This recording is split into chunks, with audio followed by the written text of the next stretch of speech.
Wrapped in blankets and wheeled on stretchers, this was the scene at a Pennsylvania daycare. Yeah, we have a CO issue in this building. Staff at Happy Smiles Learning Center in Allentown first called 911 this morning when a child mysteriously became unconscious. All of a sudden, he just collapsed. They tried to bring him back, but he was just not responding. Emergency crews arrived a short time later.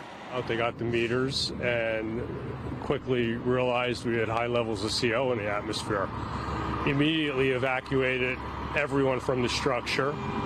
27 children and 5 adults were taken to hospitals with carbon monoxide poisoning, according to officials. The utility company says the leak was caused by a malfunctioning heating unit and blocked venting system. The daycare did not have carbon monoxide detectors.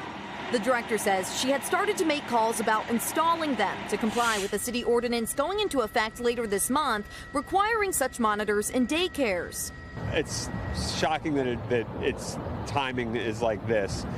Allentown's mayor says he's grateful this reminder to get or check your carbon monoxide detector didn't come at a steeper cost, confirming tonight everyone is in stable condition. Thanks for watching our YouTube channel. Follow today's top stories and breaking news by downloading the NBC News app.